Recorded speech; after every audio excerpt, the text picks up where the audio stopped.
Ayan, magandang gabi po mga Kabatang Minor TV and welcome po sa ating another episode ng Mari Faith. Magandang gabi sa iyo, Kuya Pip. At magandang umaga naman sa iyo, Tito Alan. Sana ay lagi kang safe dyan sa Oregon. Malamig ba ngayon dyan? Medyo malamig pero painit na dahil spring na eh. Malapit na. Alam mo ang laging sakto yun eh. Pagka malapit na ang Easter Sunday dito, sakto na yung namimisteryuhan niya ako bakit ganun. May connection sa weather pero mamaya malalaan natin yan. Naitatanong ko yan doon sa ating. Nako, sigurado. At kayo mga nanonood sa amin, mga Kamari Faith, mga Kabatang Minor TV, welcome po sa ating isa na namang episode kung saan ating pasisiyahin ang ating gabi, paliligayahin at pasisiglahin natin muli ang ating mga pananampalataya dahil magkakaroon na naman tayo ng talakayan tungkol sa isa sa pinaka-importanteng misteryo o kaganapan sa buhay natin bilang mga Kristiyano. Di ba, Tito Alan? Amen! At itong Mari Faith na programa ito po ay isang programang pinagsamahan po natin with the RCM Sisters at ng Paska. At ito ang layunin po na ito ay upang magkaroon po tayo ng diskusyon about catechism, about faith. Kaya nga tinawag nating Mari Faith is makinig, mag-reflect about faith. Diba? So hindi yung mga Marites. So tayo Mari Faith tayo dahil yung Marites ayaw natin mag-Marites. Lahat dito ay facts at lahat dito ay makabuluhan kasi meron tayong matututunan. At ito pong programa natin ay under po ito ng Batang Minor TV na isang social media platform po na ginawa upang mag-promote po ng vocation for the Immaculate Conception Seminary, both minor and major department, and also to promote spiritual growth. Diba? Kuya Pip? Ako, totoo po yan. At mga Kamari Faith, bago natin simulan ang ating programa, tawagin ng ating mga bisita, sama-sama po muna tayong manalangin at taas natin sa Diyos ang ating mga hiling at ilagay natin ang ating mga sarili sa presensya ng Panginoon.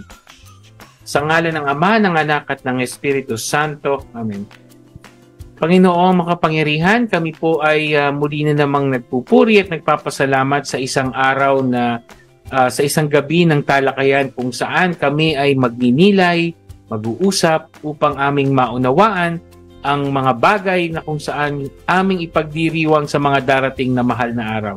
Panginoon, inihiling namin na sana gabayan mo ang aming mga bisita ngayong gabi, gayon din ang mga nanonood sa kanilang tahanan o yung mga nasa biyahe pa na naka-tune in sa ating programa sa Facebook. Sana po, Panginoon, lahat kaming nagtitipon ngayon ay gawaran mo ng iyong basbas at biyaya ng pangunawa upang aming bukas puso, bukas isip at bukas kaluluwa naming tanggapin ang mga turo at aral kung saan dapat naming maunawaan at malaman ang aming responsibilidad bilang mga anak ng Diyos sa mga darating na mahal na araw.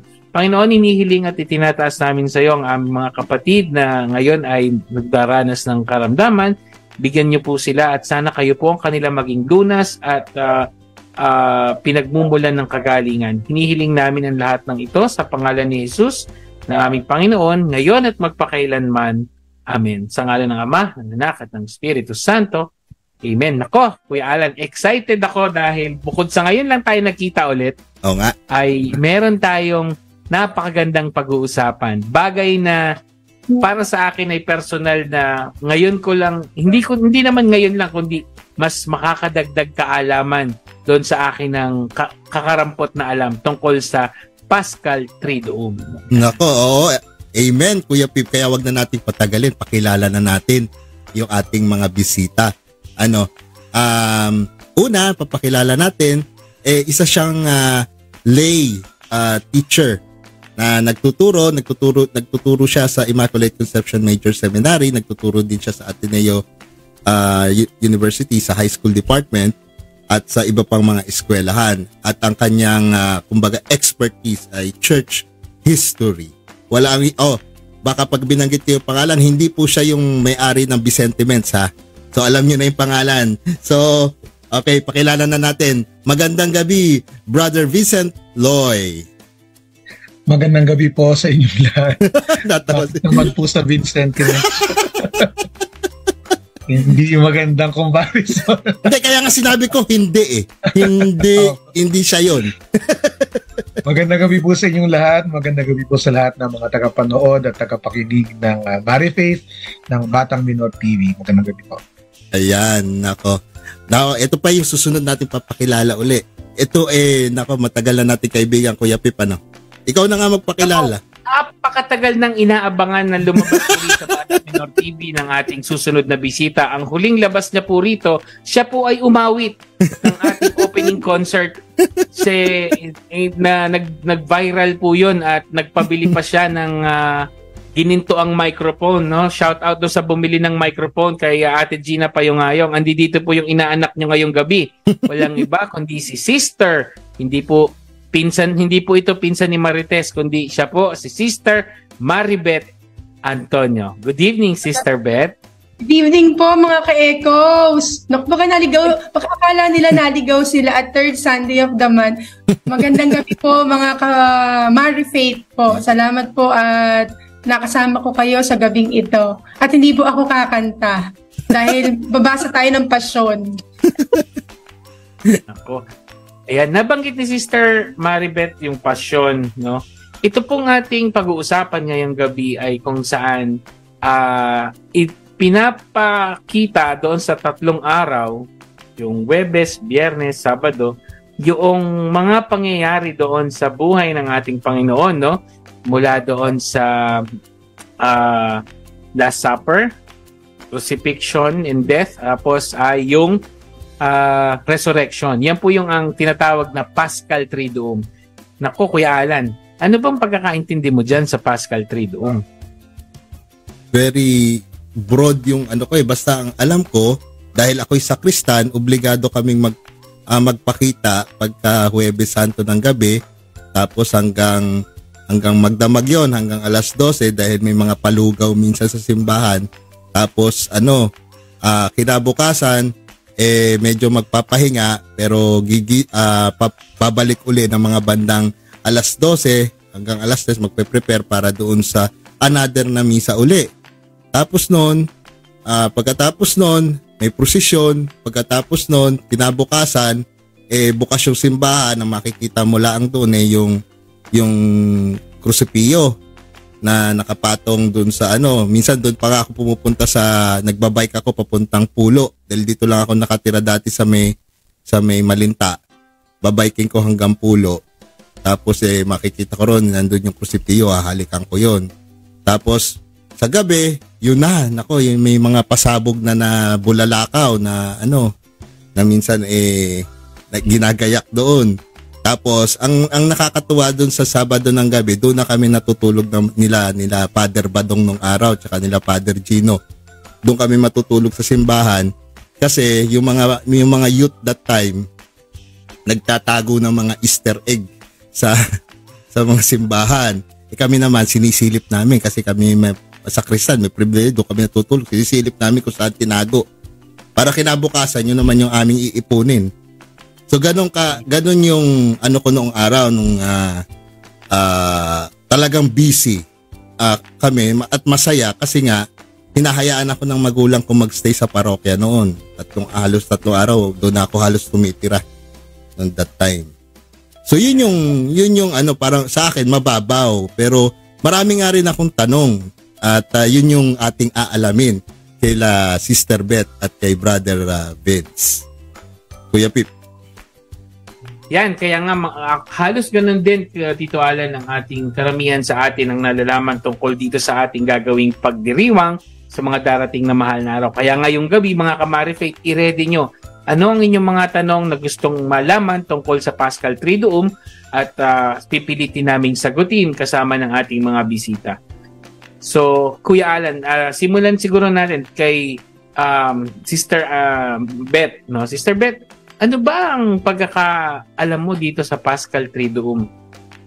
Kung sa pagka-Advent, ang kinakasabikan ay papunta doon sa Pasko ay yung pagsasakripisyo ng 9 na araw.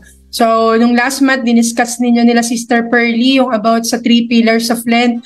So, yung po ay nakaka 40 days na tayo halos. Papunta na tayo dun sa Rurok. At kaya nga yung tinatawag na Paschal Triduum, ito na yung pinakasamit. Kumbaga sa pelikula, ito yung wag pipikit yung mata mo kasi nandito na yung pinaka-highlight nung mangyayaring ganap na kaligtasan para sa ating lahat.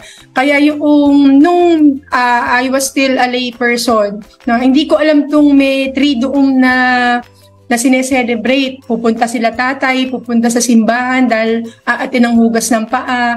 Tapos babalik na lang siya ng pagsisindi ng kandila. Pero nung nagmadre ko, hindi lang pala siya, kumbaga chronologically, 3 days siya. No, pero liturgically, it is a 1-day celebration of the church na kumbaga dugtong-dugtong. Kung ako mismo sa sarili ko, aatin lang ako ng paghuhugas ng paa at huling hapunan. Tapos hindi ako aatin ng Biyernes at dadating na lang ako ng Linggo, ng Sabado ng gabi. Parang may kulang dun sa istorya nung kwento ng Diyos sa buhay ko. So parang yun pinaka-rurok, pinaka-highlight. Kumbaga sabi nga sa English natin, lahat ng superlative degree na sa Paschal Triduum highest, greatest, summit. Kumbaga ito na talaga yung himasigit pa siya sa Pasko kung tutuusin nga na mas dapat sanang kinakasabikan nating mga Kristiyanong Katoliko.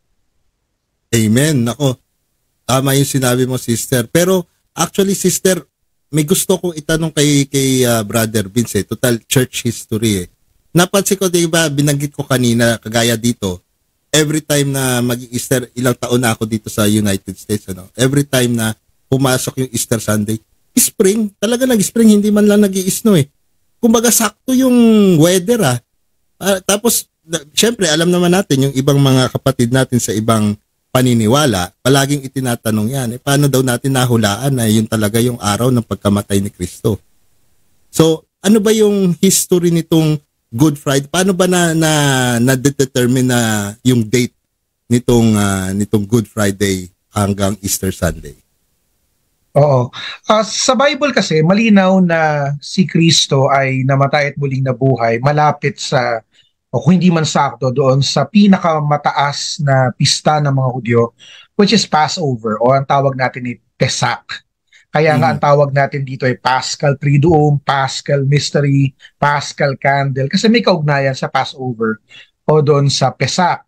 And ang Passover ay may kaugnayan sa spring, sa spring equinox. Kaya nga palipat-lipat tayo ng petsa ng Holy Week, pati ang Passover ng mga Hudyo ay palipat-lipat din ng petsa kasi dinedetermine natin, nahanap muna natin yung full moon after the vernal equinox. Yung vernal equinox, yun yung spring equinox. What is an equinox? Ang equinox po ay nagpapantay ang dami ng liwanag at ng dilim sa isang buong araw.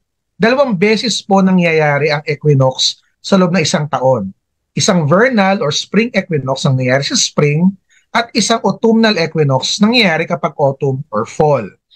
Ito pong ating pagdiriwang ng Holy Week ay laging nakadepende kung kailan mangyayari ang kabilugan ng buwan. It's called the Paschal full moon. Hindi basta-basta kabilugan ng buwan Minsan, para sa astronomical full moon na, pero para sa liturgical and Paschal full moon, iba pa palang petsa yung full moon na yon, mahabang discussion to, pati kung sino nag-determine, dapat Patriarch of Alexandria pa yung nagsasabi in the olden times.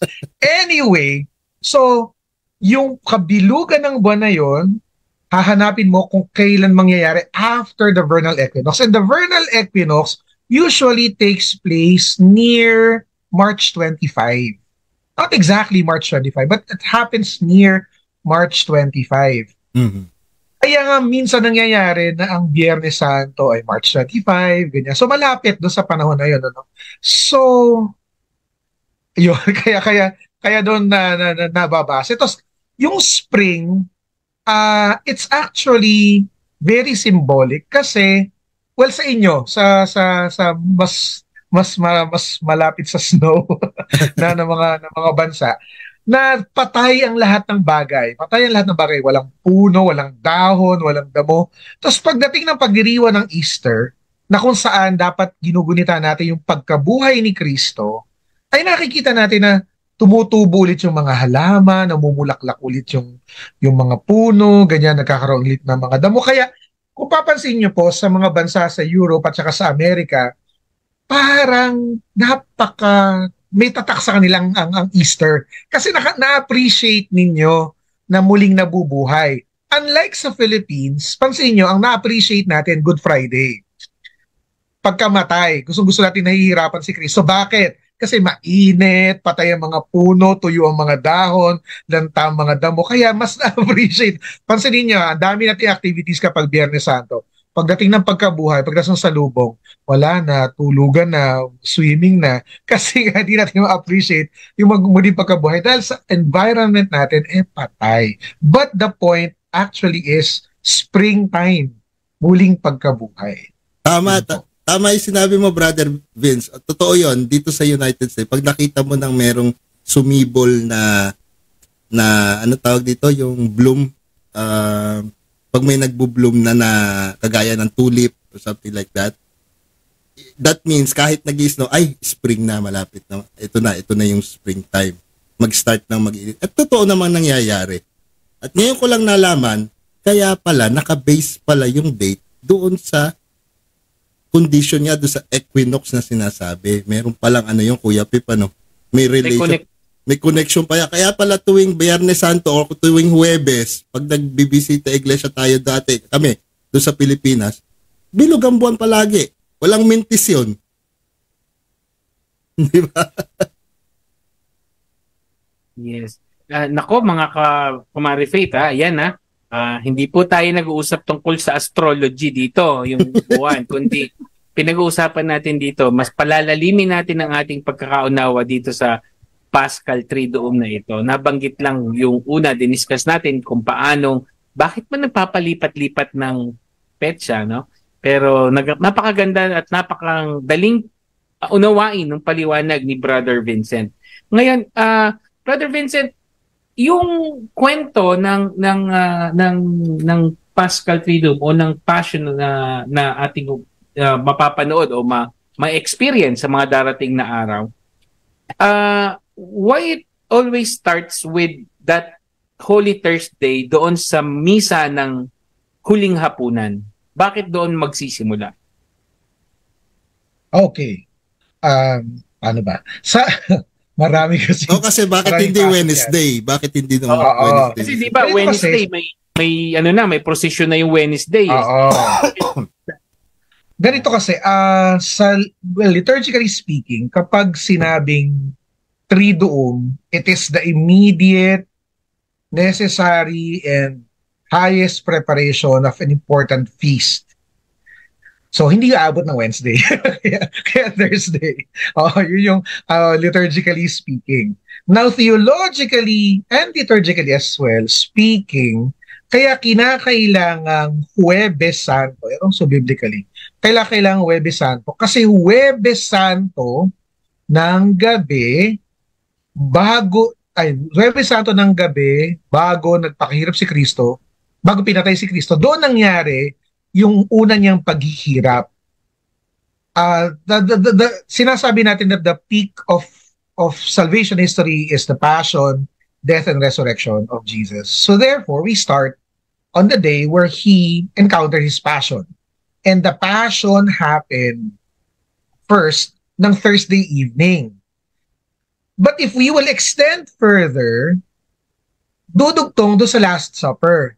And the Last Supper is a preparation, a prefiguration, and an institution of the commemoration of the Paschal Mystery. Kumbaga, inumpisahan na ni Kristo sa kanyang paghahapunan pa lang yung kanyang pag-aalay ng buhay. Doon sa pagsasabi niya na ito ang aking katawan at ito ang aking dugo. At yung ngang pag-aalay niya ng ito ang aking katawan, ito ang aking dugo, nangyari kinabukasan ng Biyernes. Pero after that, di ba, nagkahapunan sila. Pagkatapos ng hapunan, bakit sila sa Mount of Olives, ayun na, doon na nag-start yung agony ni Jesus, yung kanyang pagdurusa. agony in the garden, tapos binetray pa siya ng best friend niya, si Judas. So, di ba, masakit yun, di ba? Tapos hinuli na siya, ginulpi na, etc. etc. Yun. So, nangyari yung agony in the garden pala after nilang maghapunan, no? Nag-celebrate muna bago nahirapan. So, napakaganda ng kwento na yon, no, yung agony in the garden na kung saan doon din niya hiniling, 'di ba? Na kung matatandaan niyo mga ka-Marifaith, doon sa agony in the garden doon naganap yung mga sinabi ng ating Panginoon kung maaring iiwas yung kopa ng paghihirap, no? Yung cup of suffering, sabi niya. Pero andoon pa rin yung pagtanggap ng Panginoon kung saan itinuturo nga niya sa atin, dumating man yung paghihirap, it's thy will, it's your will be done. Sabi niya, di ba? Father, your will be done. Yun pa rin yung kanyang, kahit na gustong-gusto niyang sanang iiwas yung kanyang pagdadaan ng paghihirap, pero Tito Alan, ang sabi niya, yung pa ring will ni Father ng Diyos Ama ang dapat na mangyari. Amen. Yun nga yung, kumbaga, ang ganda nung sinabi ni Brother Vince doon yung simula nung paghihirap niya, totoo naman yun. Yun yung, ang daming paghihirap na nung sinimulan kasi yung sa Getsemani pa lang, yun na yung pinakita yung pagdarasal pa lang niya na yun, nahirapan na siya doon, yung paano niya, nakikita kasi niya yung mangyayari sa kanya, nahirapan na siya doon. Yung isa pa yun, yung inano pa siya, ni Judas, di ba? Pinagkanulo, binetray. Masakit yun bilang sa isang kaibigan, ibebetray ka na kaibigan mo. Masakit din yun. Di ba, Sister Beth? Na-betray ka na ba? Hindi pa naman naranasan yun. Actually, Kuya, yung Holy Thursday, isa yan sa mga dramatic na episode kung mapapanood natin sa The Passion, The Son of Man, isa sa kumbaga yung pagtitipon-tipon, di ba, every time na may gathering, masaya. Pero ito yung kumakain kayo, may mga mga pamamaalam, kaya malungkot. Parang yung ambience, yung spirit nung kainan nyo ay hindi ka makapagsaya. Tapos sasabihin pa ni Jesus habang kumakain, isa sa inyo ang magkakanulo sa akin. So parang even yung mga apostles, kung titingnan natin, nagtanong-tanong sila, sino yun? Siyempre, pag may ganong blind item, nagmarites na, no? Nagmamarites na. Iisipin mo, ako ba yun? Ako ba yung mga ganon ng tanungan? Kaya yung spirit nung kainan na yun na sana'y masaya, dahil sabi nga, huling hapunan na hindi mo alam kung ano na mangyayari bukas, na mamaalam tong kaibigan mo. So, kumbaga, despedida ang tawag natin, di ba? Pagka huling kainan natin. So, yun, very dramatic pag inimagine natin tong huling hapunan talaga. Amen. Nako, ganda nung sinabi ni Sister Red. Pero Brother Vince, pwede bang i-compare or yung vigil na ginagawa after nung hapunan, yun din yung vigil na ginawa ng mga apostle at that time? Is it the right kumbaga analogy nung ritual na yun? Well, 1 oras yung pagtatanod na inilalaan kada grupo, no? Tapos it actually ends at 12. Hindi siya katulad nung ginagawa natin ng pagtatanod sa banal na sakramento kapag Kristong Hari na magdamagan hanggang kinabukasan ng madaling araw. Hanggang hapon pa nga ng linggo, no? Hanggang 12. Parang yung 1 oras na yun, it's reminiscent of what Jesus asked his 3 apostles, Peter, James, and John, na hindi man lang ba kayo makapagbantay sa akin ng kahit 1 oras man lang. Oo, na parang nakakakonsensya nga yun. Parang, pag ako man yun, parang Lord, kahit hindi 1 oras, dadagdagan ko pa mga kahit 50 oras, di ba, tatanuran kita. Pero yun siguro yun, yung ginagawa natin ng pagtatanod. Pero ang kasi, ang Huwebes Santo, kaya siguro meron ding gano'n na pagtatanod sa banal na sakramento kasi ang focus ng Huwebes Santo is the Holy Eucharist. Kasi yung 3 araw na yan, may iba-ibang focus. Of course, si Cristo yung focus. But sa Huwebes Santo, ang focus ay si Cristo na nasa Eucharistia. Kaya nga, ang sabi ni Father, ni Monsignor Andy noon, ang suggestion niya, kapag magbibisita iglesia daw po tayo, tas Huwebes Santo ng gabi, wag po tayo mag-Stations of the Cross. Dahil ang focus ng Huwebes Santo ay ang Eucharistiyas, dumalaw po tayo sa mga simbahan at hanapin natin yung altar of repose. At doon tayo magdasal. Kinabukasan, ang focus na po, si Kristo pa rin, pero sa krus na. Kaya kung mapapansin po ninyo, wala nang laman ng tabernakulo, nakabuyang yan. Ang tabernakulo, walang misa, walang walang narration ng Last Supper, ng institution of the Eucharist, Pero may pagpaparangal sa krus. Tapos kinabukasan, Sabado Santo, ang focus si Kristo pa rin, pero nasa liwanag na ng kandilang Pascual. Kaya nga po ininsenso yung kandila, sa ibang parokya sinasayawan pa, di ba? Kapag kinakanta na yung Exsultet. So, ganun po, na ngayong pagdiriwang natin, sana ng Paschal Triduum, makita natin si Kristo doon sa iba't ibang mga nagpapakilala sa kanyang presensya. Eucharistia ng Huwebes, Krus ng Biyernes, at ilaw, Sirio Pascual, kandila, ilaw sa kandilang Pascual kapag Sabado. Ngayon, nauunawaan ko na, Brother Vincent, Sister Maribeth, Tito Alan, na dapat pala yung imbitasyon ng ating mga kura-paroko na tayo ay magtanod ng 1 oras sa Biyernes. Dapat Huwebes. Huwebes, ng Huwebes. Talagang imbitasyon tayo magtanod. Parang napakahirap naman kung sa lilitaw si Lord. Pip, 1 oras lang, hindi ka pa makapagbantay sa akin. Napakahirap naman, baka biglang sumitaw si Lord sa harapan mo. Sabihin, ikaw, 1 oras lang. Ikaw nga, 4 na oras hanggang maghapon nakakapag-TikTok ka eh. Bakit yung 1 oras hindi mo mailaan sa akin? Nako, kaya malamang marami sa atin. Ngayon, alam na natin, malamang mas maraming yung mga nanonood, baka hindi nagbabantay o nagtatanod. Malamang yung mga nanonood ngayon, magtatanod na yan. No, Tito Alan? Yes, oo, nako. Pero shout out muna tayo, Kuya Pip. Nako, maganda gabi po at maraming salamat sa mga nanonood sa atin sa iba't ibang pages sa social media partners natin within the Diocese of Malolos. Yung mga parokya, hindi natin mabanggit dahil sa sobrang dami, maubusan tayo ng oras. Pero alam nyo na po yon. At i-like at i-share nyo po yung mga pages na yon. Kung nanonood po kayo, for example, sa Malolos Cathedral, i-like and i-share nyo po yung palabas na ito para lalo pa tayo makapag-evangelize. Di ba, Kuya Pip?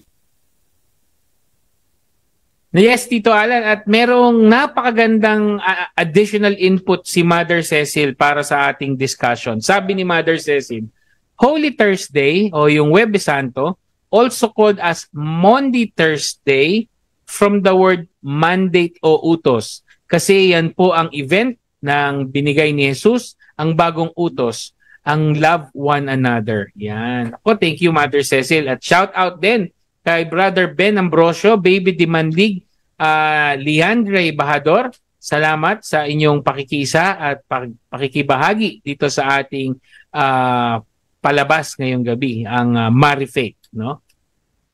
Yun. Thank you. At thank you rin sa mga nanonood sa atin sa Immaculate Conception Seminary. Shout out sa mga formators sa pangunguna ni Father Joseph Cruz na rektor ng Minor Seminary, Father Manny Cruz, rektor ng Major Seminary. Magandang gabi po sa inyo. At gayon din, shout out tayo, Kuya Pip, sa anak ko, birthday ngayon. Happy birthday. Yes, happy birthday, Ishi. Happy birthday. Kasabay pala ng anak mo, Brother Alan, ang nagdidiwang din ng birthday, ang kapatid natin sa Batang Minor, si Father G-Boy Samonte. Happy birthday. Yes, Father G-Boy, happy birthday. Yeah. Ako at good evening and shout out din kay Francel Dagoplo, Windent Ramirez, Mark Vincent Gaspar, at Randy Bergado at si Dan Angelo Capuli. Amen. Nako. So, Sister Beth, Brother Vince, ito yung biglang pumasok na tanong sa akin no. So sinasabi natin yung Triduum na yan sabi ni Sister Beth kanina na nag-uumpisa tayo, isa ay magkakarugtong, kumbaga parang 3 araw pero iisa. Sabi ni Brother Vince kanina, merong mga mga symbols na nagsisimbolize kay Jesus, na yun yung ating focus pag every time na attend tayo, kagaya nung sa Holy Thursday, yung focus doon ay yung Eucharistia, sa Friday yung cross, and yung sa Saturday is yung liwanag doon sa kandila, doon sa Paschal candle, di ba? So, Brother Vince, ito po bang pag-a-attend namin ng Paschal Triduum, ito po ba parang maituturing namin na kagaya ng Feast of Immaculate Conception or Sunday obligation na parang ganon? Is it a Sunday obligation, or we're just encouraging people to come and reflect? Strictly speaking, hindi siya obligation. You will not commit mortal sin kapag hindi ka nakapagsimba ng Huwebes Santo, hindi ka naka-attend ng seremonya ng walang misa ng Biyernes Santo, seremonya ng Biyernes Santo, at hindi ka nakapagsimba ng Sabado Santo. Ang required sa atin ay magsimba ng Linggo ng Pagkabuhay because it's a Sunday. Yes. However, parang pag sinabi sa'yo, hindi mo kailangan pumunta. Pero pag hindi ka pumunta, ang laki ng mamimiss out mo. Ang laki ng panghihinayang na hindi mo naranasan. Yun. Napakatingkad ng mga pagdiriwang, ng mga pagbasa, ng mga paalala, at ng mga aral, at ng gawaing pagsamba at pagdedebosyon sa Paschal Triduum. Na hindi ibig sabihin na hindi required, ibig sabihin na hindi tayo obligated, hindi na tayo pupunta. Mas maganda pa rin. Di ba mas mas may pag-ibig na hindi mo kailangan, pero ginusto mo at pinili mong kailanganin. At saka siguro in simple terms, no, doon sa mga nakikinig na mga bata, yung mga millennials o yung mga sakristan, yung mga youth, ito ay para kayong nanood ng sine na bitin. Parang doon kayo pumasok sa ending kung Easter Sunday lang yung inyong pupuntahan, ang inyong aatenan. Kaya nga po napakaganda, sabi nga ni Sister Beth kanina, yung kumbaga yung plot twist ng ating kwento na susubaybayan, ng plot twist ng ating pananampalataya, magsisimula ng huling hapunan, no? Kung saan very dramatic yung term na ginamit ni Sister Maribeth sa atin.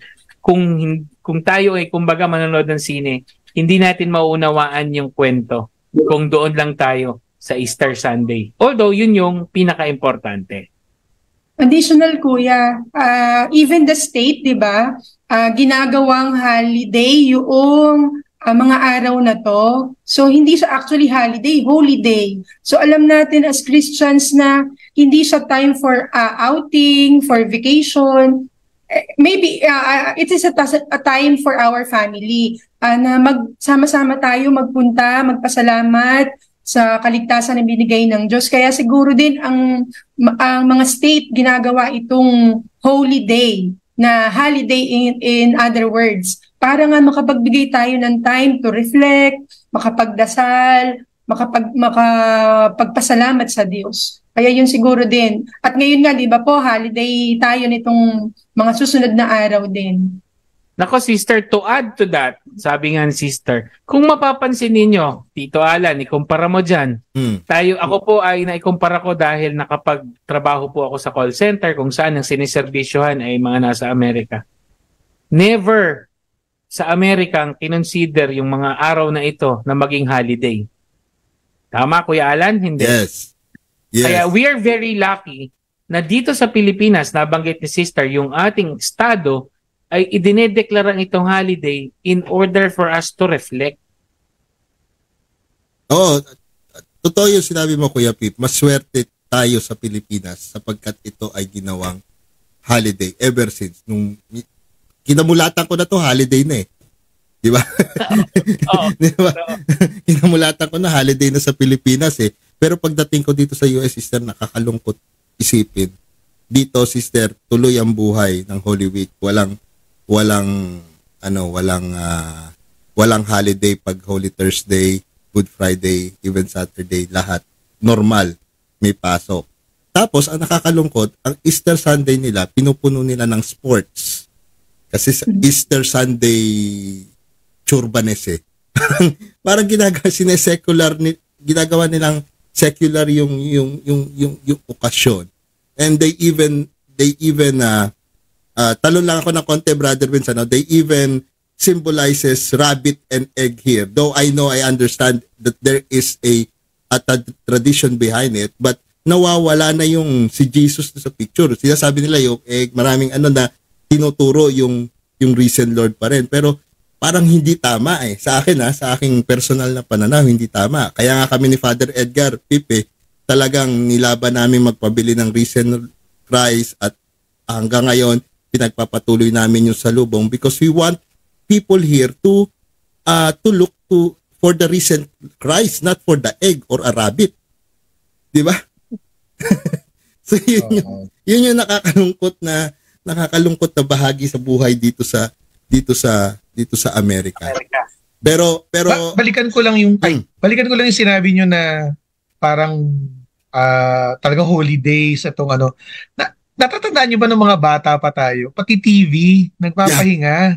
Yung TV station, hindi na naranasan ng mga bata ngayon yon kasi may pati mga mall, sarado. Jollibee, sarado, lahat. Wala. Ang TV walang palabas, tapos magpapalabas lang ng alas 3 ng hapon, alas 12 ng tanghali ng Biyernes. 7 palabras, o kaya yung mga pelikulang himala, ganyan. 10 Commandments. Ako ni Gloria yun, walang 10 Commandments. Talagang pahinga, parang it's even fasting of the eyes and all the senses, di ba? Ewan ko ngayon. Brother Vincent, ako kinilabutan tuloy. Naaalala ko tuloy.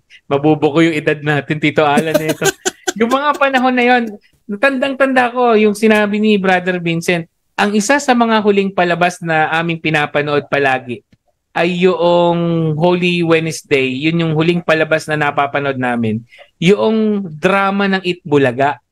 Yes. May mga drama ang Itbulaga ng yung Lenten presentation nila, yung Lenten specials nila.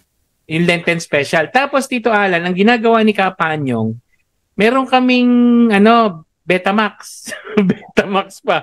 Baka hindi alam ng mga nakikinig ko yung Betamax. Yung Wednesday, Brother Vincent, pinapanood namin Jesus of Nazareth 1. Tapos Jesus of Nazareth 2, Thursday. Jesus of Nazareth 3, pinapanood namin ng Saturday dahil walang palabas. Wala talagang palabas. Oo, totoo. No? Tapos sobrang init. Tapos actually that time din, nung maliit kami, Brother Vince, dinadala kami, Passion Sunday, palaspas, may pabasa. Yung ninong ko, may pabasa, so atin kami pabasa. Tapos Monday, Tuesday, Wednesday, talagang tahimik, sa bahay lang kami, laro dito. Tapos, ito nakakatawa, Good Friday, ayaw akong palabasin ng lola ko. Alam mo kung bakit? Ayaw ko paglaruin sa labas dahil pag nasugatan daw ako. Pag nasugatan daw ako, hindi daw gagaling 'yon hanggang linggo. Perpetual na sugat 'yun, brother. Totoo yung sinasabi mo. Even ang pagligo, wag daw maliligo kasi patay daw. Bawal maligo na pagtuto ng alas 3. Ka ng patagal kasi hindi mo iginalang ang namatay na Kristo. Pero alam niya. Yes, pero sister, ang sa akin hindi sakit na lagnat eh. Ang sa aking naranasan ay sakit na palo sa puwet. Kasi nung bata pa ako, nabanggit ko rin ito yata kahapon, no?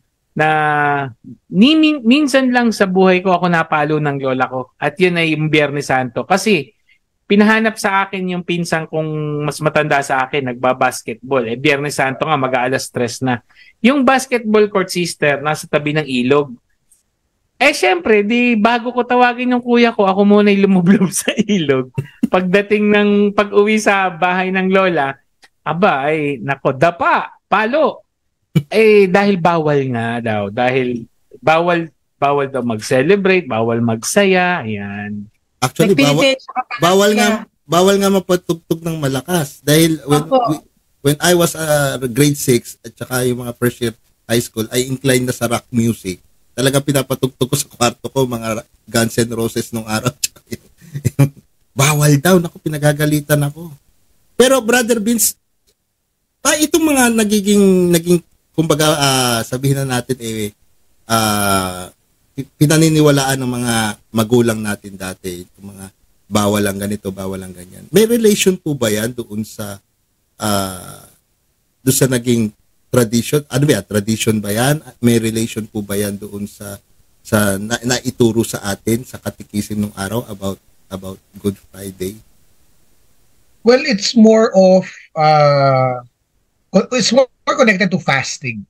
Pag-aayuno. Kasi parang pag-aayuno ng yun nga, senses na hindi manonood, pag-aayuno mula sa pagsasaya, tapos sakripisyo. Mahirap kaya hindi maligo ng Biyernes Santo, ang init-init. So parang oo, di ba? Tapos makakatabi mo sa simbahan, niligo, di ba? Sakripisyo din yun.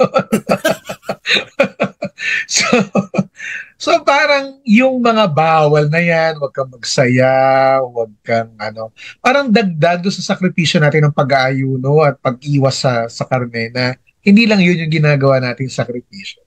And nakaka-miss actually yung panahon na yun na parang there's this sense of reverence kahit sa araw man lang, di ba?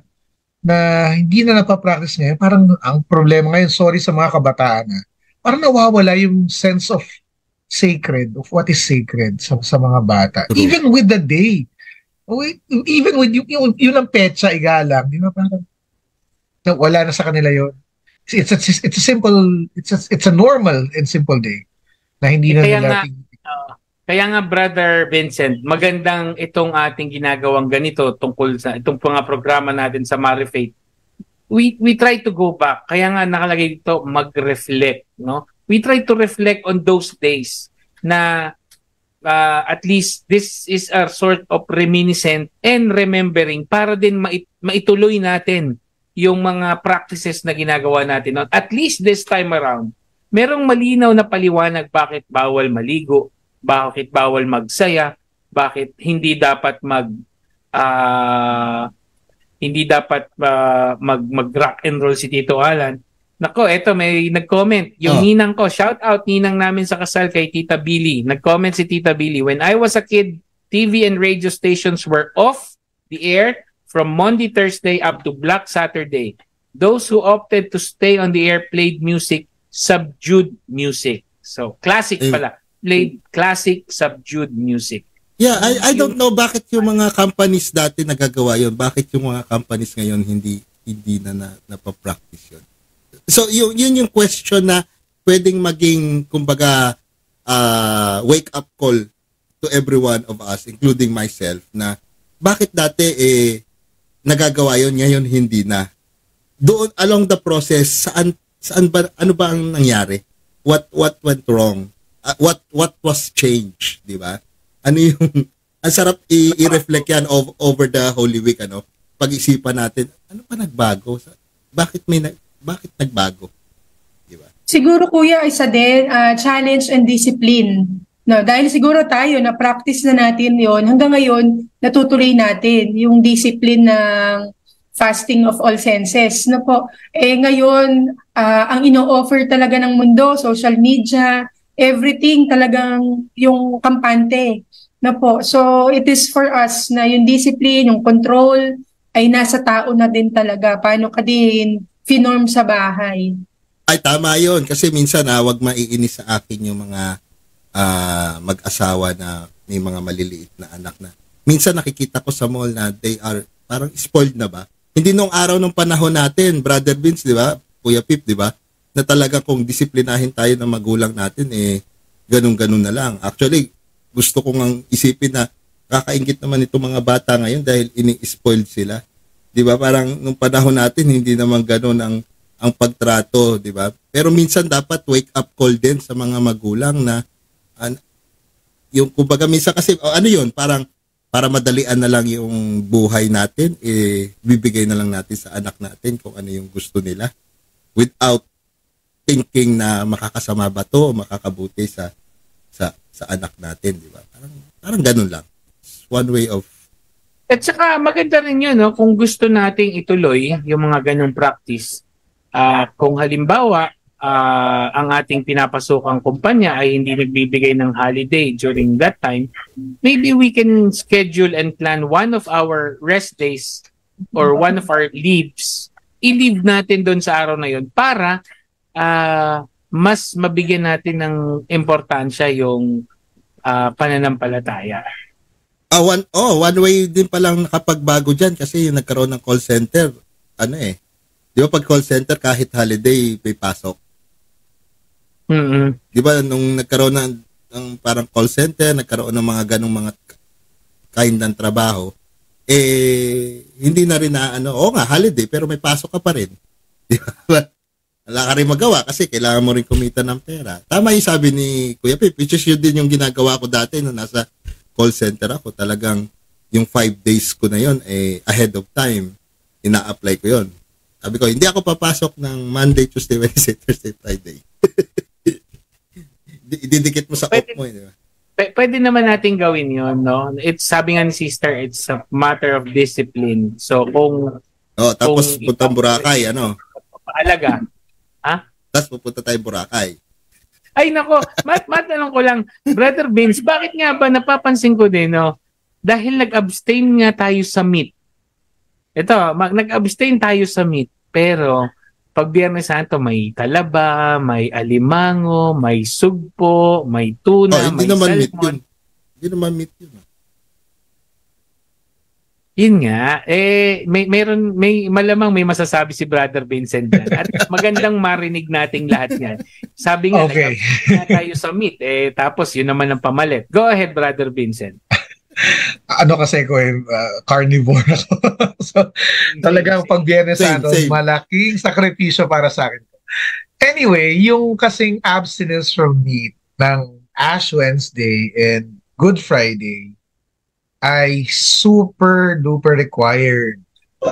Hindi katulad ng abstinence from meat ng Fridays of Lent na it's just one of the suggested things that we can do.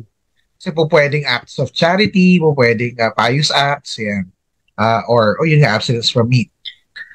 Yung abstinence from meat ng Friday, Good Friday, and Ash Wednesday, it's supposed to lead us to consume simple food and then not extravagant food. Kasi dati, ang mahal, karne. Oo. Kaya nga, natatandaan ko sinabi ni Monsignor Andy sa amin dati, kung iiwas ka nga sa karne, pero kakainin mo naman ni caviar, lobster, king crab, o kaya king crab, di ba, lapu-lapu, sugpo, mag-corn beef ka na lang. Kasi one of the reasons why we do that, of course, yun nga, yung control of the self, prudence, and yun daw matitipid natin, dapat supposedly bibigay natin sa charity, sa mahihirap. Yun yung meron tayong programa sa Diocese of Malolos na Fast to Feed. Yes. So kung kapag tayo ay iwas nga sa karne, pero ang mamahal naman, para sa it defeats the purpose. Nawawala yung sakripisyo, tapos nawawala yung matitipid natin. Wala tayong maitutulong sa kapwa. Yun. Minsan kasi kulang din sa catechism kasi paliwanag kasi talagang minsan sa isang ordinaryong tao, pag sinabi mong fasting kasi or abstinence, walang meat. Talagang literally walang meat. Hindi ako kakain ng meat. So pero isda na lang kakainin ko. Ay, masarap yung lapu-lapu na nilagyan mo ng yung steam lapu-lapu na may mayonnaise, may itlog. Parang gano'n yung nagiging mindset. Kasi nga, minsan, kadalasan, kulang din tayo doon sa paliwanag na yung in-explain ni Brother Vince, maganda yon. Yung ano ba yung reason behind why we are doing this? Diba? Kaya natanong ko kay Brother Vince yan. Kasi nangyayari, yun nga, nire-replace natin naman ng iba yung meat. Dahil bawal nga ang meat, ang ginagawa mo naman, nire-replace mo. Yan, banggit ni Mons Andy nga naman. Lobster, caviar, king crab, yan. Di ba corn beef? Tama nga sabi ni Monsignor Andy, corn beef. Parang pwede, Brother Vince, parang pwede tuloy mag-corn beef sa Good Friday. Oy, don't misquote me on that. Mamaya, Hindi. pagkainan kayo lahat ng corned beef, kayo mga nakikinig at nanonood, kain kayo ng corned beef. Sabihin nyo, sabi ni Brother Vince, po pwedeng kumain ng corned beef. Hindi, hindi yun ang ibig ko sabihin. Ang ibig ko sabihin is choose simple food. Simple food. Yeah. Avoid meat and choose simple food on Good Friday. Kasi Sister Maribel, ano ba kinakain nyo kapag Good Friday sa convent? Hindi lang munggo. Munggo lang yun. Kaya pag sumama ka sa prosesyon, may kumikurot na din sa pangapaa mo. Talagang sakripisyo. Nako, Brother Vince, alam mo ba sa amin doon, nung kami ay nasa seminaryo pa, no? Every Friday, kahit hindi Lenten Friday, sa umaga, sampurado at tuyo, may pandesal. Sa tanghali, munggo at saka galunggong. minsan tilapia. Kalahati. Minsan tilapia. Oh, 1/4, brother, 1/4. Ay, oo, tama. Sa gabi, ano nga bang ulam nan sa gabi? Chop suey naman sa gabi na walang karne din. At saka fish cracker. Yeah, ganon tinitrain kami sa loob ng seminaryo na every Friday para pagdating ng mga ganito nga, sanay na. Di ba? Sanay na hindi ka na kumbaga nasa dugo mo na pagka Biyernes ganito lang ang kakainin mo, mga simpleng pagkain, di ba? Kuya Pip, Shout out muna tayo sa mga nating mga viewers, no? Good evening kay Eduardo Pascual, Mercy Basco, Joseph Lim, kay Mother Nori ng RDW. Good evening. At sa nais ko na rin pasalamatan, Tito Alan, yung ating mga kapatid na nakiisa doon sa ating Las Siete Palabras na pinapalabas tuwing Biyernes.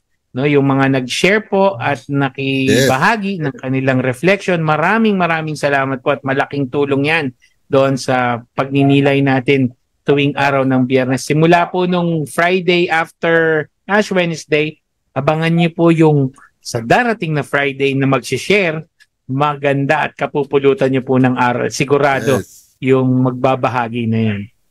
Sister Beth ata yun. At anyway, nako. At yun, kanina, di ba, yung sa mga ngayon palang nanonood sa atin. So, pinag-uusapan po namin ngayon is about Paschal Triduum. So, nakita natin yung history mula kanina umpisa, no, yung bakit ba, paano na-determine na yun nga yung Good Friday, kasi marami nagsasabi, hindi naman kayo, yung ba talaga ang tunay na petsa.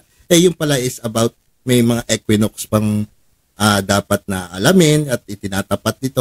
Tapos, sinabi ni Brother Vince kanina, sinabi ni Sister Beth kanina na ang Paschal Triduum ay isang 3 araw pero iisang kwento, parang Star Wars trilogy, parang ganun ang lumalabas, di ba?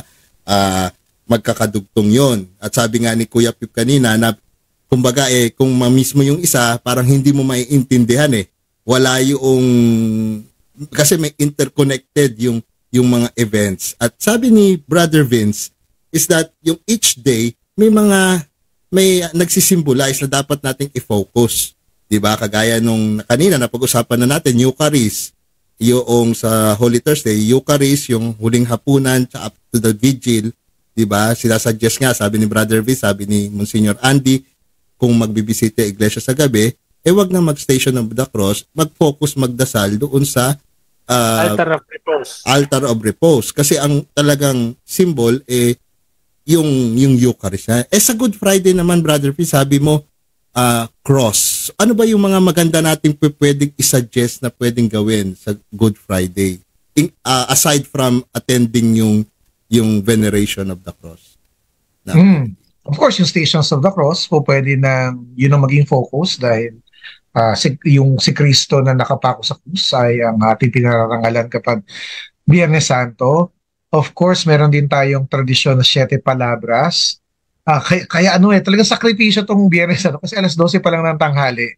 Nasa simbahan na tayo. Tapos uwi tayo, 9:00 na ng gabi, gutom na yung mga tao. Tapos yung ibang mga parokya, maraming mga parokya merong prosesyon ng paglilibing, Santo Entierro, At yun nga, yung parangal sa krus na ginagawa ng 3:00 ng ng hapon. May mga parokya pa nga ako nalaman na ginagawa nila, nagpapako pa ng pako, ano. Pero hindi yun yung ano, hindi yun yung talagang required na ritual. Kasi ibang parokya, meron pa silang ceremonies na may pako. Ipapako yung parish priest, ganun? Hindi. Meron maraming nails, maraming pako. Tapos kuha sila isa, para simbolismo daw na ipinapako nila yung kasalanan nila sa krus. But it's a good gesture, but hindi yun yung required na gawin natin. Ang required is veneration of the cross, yung paghalik or pagyuko. Ngayong mga panahon na to, medyo iwasan natin yung paghalik-halik sa kasi because of the pandemic, pagyuko, pagluhod, pagvenerate sa krus ni Kristo. At saka isa sa pinakamaganda pang dapat nating gawin, no? Kung meron po sa ating mga parokya na kumpisalan, tayo po ay magkumpisal dahil yan po ang isa sa pinakamagandang ating magagawa sa ating mga sarili bago natin i-celebrate o bago tayo pumasok doon sa Paschal Triduum. Dito sa amin, alam ko every Holy Tuesday meron ipinangiimbita pa nga yan, no? Magandang maging practice din na kasi 'di ba itong Paschal Triduum na to na i-conclude sa Easter Sunday, this is all about salvation. And that salvation begins with the forgiveness of our sins. Kaya it's a great tonight, it's magandang reminder sa ating lahat na bago tayo mag-celebrate ng Paschal Triduum na yun, kahit man lang sa loob ng isang taon, kung hindi po tayo nakakapagkumpisal, makapagkumpisal bago tayo pumasok doon. Actually, yes, go ahead, Sister Beth. Yung sinasabi natin kaninang dugtong-dugtong. Kaya pagka minsan ang experience ng iba, akala nila, yung Good Friday talaga yung pinakarurok Kaya pag nagsimba sila, magtataka sila, bakit walang sign of the cross sa umpisa yung pare? Nakalimutan kaya ng pare? Nagpasok pa lang kasi, di ba po? Dahil nung Holy Thursday na nag-sign of the cross, wala nang blessing.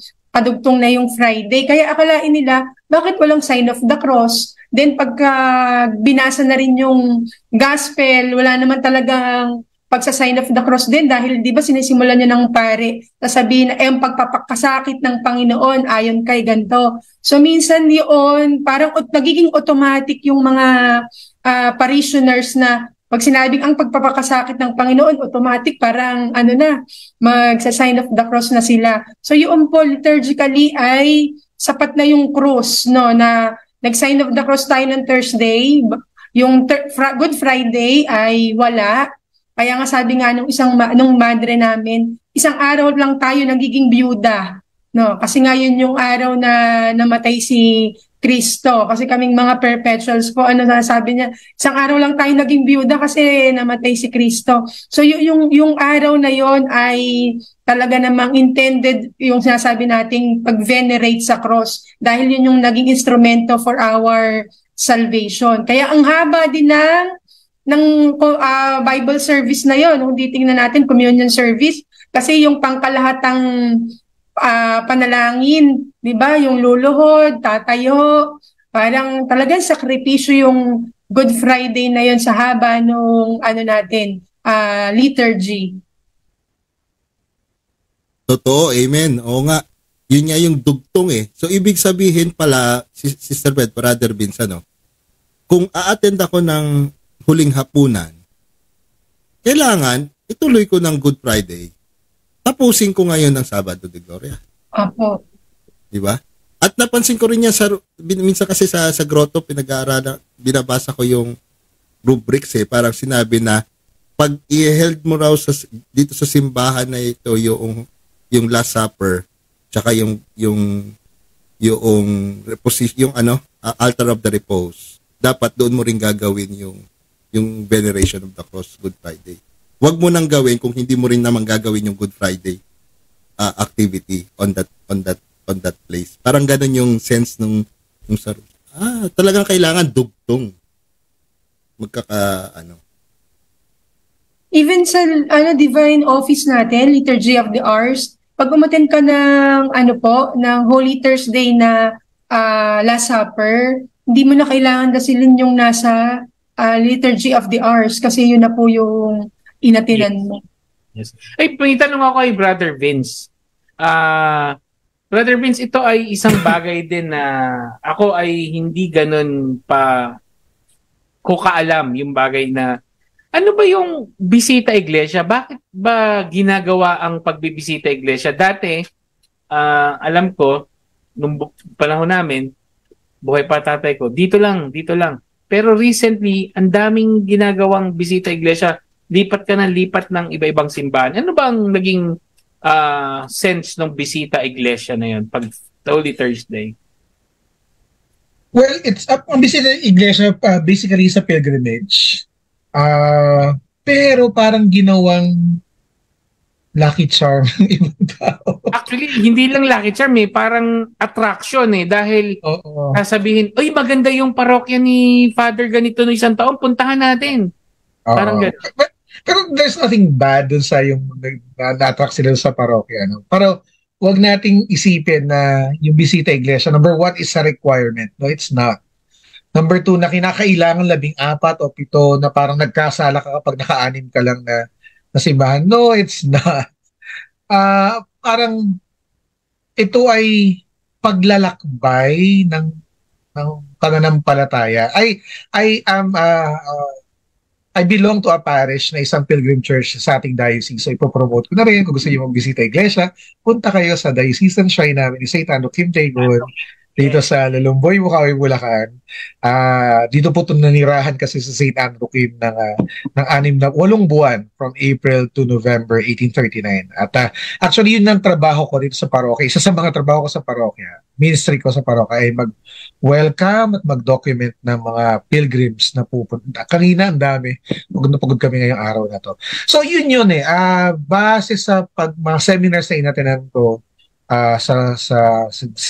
about sa mga pilgrim churches, ang bisita iglesia ay tinuturing na isang uri ng pilgrimage. It's different from tourism. Yun ang paalala po natin sa mga sa mga magbibisita iglesia. You don't go to churches to take selfies and to take photographs. And it is not a trip. It's a pilgrimage, meaning it's a prayer journey. So pupunta po doon para wag niyong kakalimutang magdasal. Hindi masamang magpicture, pero wag po kayong makakalimot na magdasal sa inyong pagbibisita iglesia. Bonus na lang pag maganda yung altar repose, no? Ganun. Oo. Hindi, tama yung sinabi ni Brother Vince, no? Hindi yan biyahe ni Drew. Yan yan ay meditation. Yan ay pilgrimage. Di ba? Siguro kung sa mga vlogger, siguro I would suggest na kung i-vlog nyo, edi mag-vlog din kayo, mag-pray with prayer. Lagyan nyo ng dasal, hindi yung pipicture na kayo, ang ganda nito, ang ganda niyan. Kumbaga, kung gagawa kayo ng vlog this Holy Week, maganda siguro, edi online vlog nyo, yung including yung prayer. Maybe you can research about a prayer that you will pray once you get to the church and follow yung mga steps na yon. And then let your followers or your audience follow you or pray with you at the same time. Yes. Di ba? Kaya nga kami ni-ensure namin na yung mga pupunta sa aming pilgrims, kahit sa anong araw, pinagdadasal muna namin bago sila mag-picture taking kasi kailangan yun sila yung magdadasal. Oo. Pupunta tayo doon hindi para kumain kasi may mga simbahang nagpapakain. Ano bang menu nyo dyan? Joke lang. Kimchi. Japchae. Joke lang po, baka magpuntahan kayo. Wala. Nako. Hindi, kasi napansin lang po namin, no? Dahil nga pilgrims, nung mga una-unang bisita iglesia na sumisikat yung pagbibisita iglesia, tubig-tubig lang binibigay. Recently, nagkaroon ng mga tinapay. Hanggang sa huli, yung ibang mayayamang parokya may pa-cater. Hindi po yun ang purpose ng pagpunta nyo doon. Ang pagpunta po natin sa bisita iglesia, bonus na lang na maganda yung simbahan, bonus na lang na may pakain, kundi makapagdasal, yung pilgrimage, yung pagbibiyahe ng ating pananampalataya. Minsan sa mga kabataan ngayon minsan sa mga youth ginagawang bisita iglesia ligaw . it's time to to enjoy the night with you. Parang gano'n. Tito Alan, maganda rin yun kasi yung iba, sabi mo, bisita Iglesia Ligaw. Meron pagkakataon sa buhay natin nangyari, bisita Iglesia Lugaw. Nakikikain ng lugaw.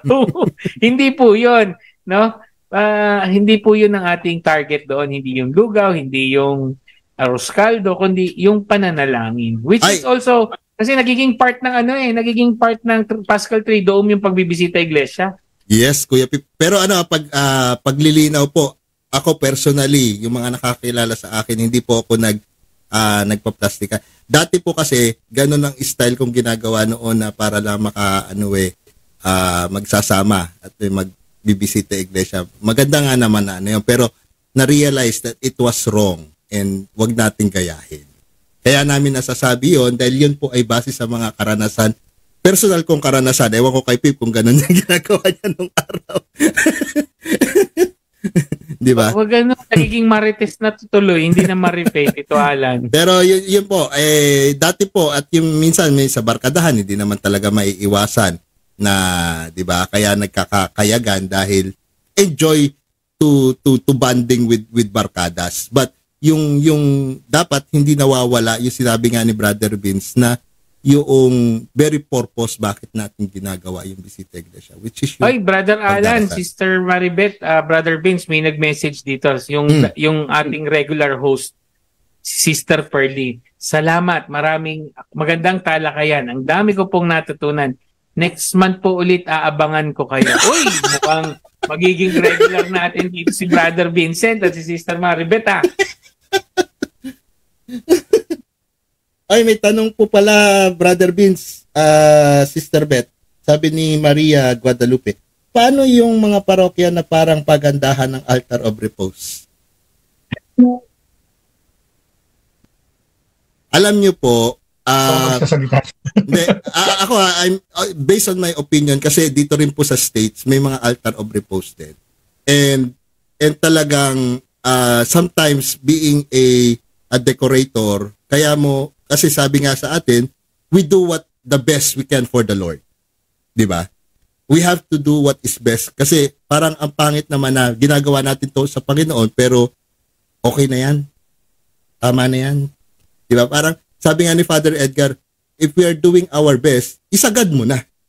Diba? Kaya po minsan, yung mga repose po, kaya ganong kaganda, kasi nga, binibigay nung nagde-decorate, yung nakakaisip, yun yung kanyang sakripisyo, binibigay niya yung buong talento niya para kay Lord. And that, kung yun ang best, that's the best. Kaya nagmumukha namang paligsahan po kasi nga talaga namang magaganda. Dahil each parishes, each mga volunteers, they're doing everything for the Lord. Yun naman yung masasagot ko, Brad. Siguro kuya, na-challenge na rin yung ibang parokya na gawin yun, na ibigay yung best. Kasi nga nakita nila na ang ibinibigay ng ibang parish priest, ng parokya yung nararapat. May napuntahan kami dati din yan, kuya. Bisita iglesia kami. Nakakatuwa kasi talagang sangkaterbang kandila yung inilagay doon sa altar. No, ibig sabi ko, hindi to nang hinayang na sorry for the word, magwaldas ng pera para sa Diyos, kasi para sa Diyos talaga naman yung araw na yun. Kaya sabi ko, hindi ito nakakapanghinayang. Kaya even mga tao na nahihikayat na pumunta tayo doon, kasi parang mas nararamdaman siguro nila yung spirit ng pagpunta nila doon, nararamdaman nila yung presence ng Diyos. At alam ko rin, tama po sister, at alam ko rin naman na bawat parokya po ay hindi po nila tinuturing na paligsahan ang bawat ginagawa po. Kasi each parishes have their own activities. Parang, parang halimbawa sa section, sa eskwelahan, may mga section, di ba? So yung teacher sa No Limit Tangere, pinagawa ganito. Hindi paligsahan nyo, maganda yung si ganito. Hindi, kasi yun yung best na ginawa ng each group, di ba? Kaya wag po nating tingnan yon as a competition. At parang dito sa social media, our social media, especially if we're doing it for the church, it should not be a competition. Dapat dito nagtutulungan nagko-collaborate tayo because we want to flood social media. Sa simbahan po talaga, yun po yung pinakaiiwasan natin na kumbaga wala po talagang competition dito. Hindi, di ba? Kasi lahat ng ginagawa natin, everything is for the Lord, not for our Tsaka ako po, ang understanding ko, correct me if I'm wrong, Sister Maribeth, Brother Vince, the reason also why they give out their best starting on the Holy Thursday, ito nga yung sinabi ni Sister, this is the ultimate, the most dramatic. Ito na yung pinakarurok ng celebration sa buong taon. Ito yung pinakamahalaga at itong Paschal Triduum na to hanggang Easter Sunday na to. Ito yung pinaka-importante. Kaya sa umpisa pa lang, they're giving their best na. Saka siguro, Brother Vince, Sister Beth, yung mga karo sa procession, maganda na nga tapos yung repose, hindi mo papagandahin naman. Yes. Oo. Parang doesn't make Yun nga Go ahead, yung imahen yun nga yung yun yung, ako yung malaki ang, saka ko rin ko kwento. Parang sabi ko, ginagastusan ninyo ang mga imaheng kahoy, pero si Kristo mismo, titipirin, huwag titipirin ang Santisimo Sacramento. Pero, meron dalawang paalala sa mga magde-decorate at magdidisenyo ng altar of repose. Number one, it's an altar of repose, not altar of expose.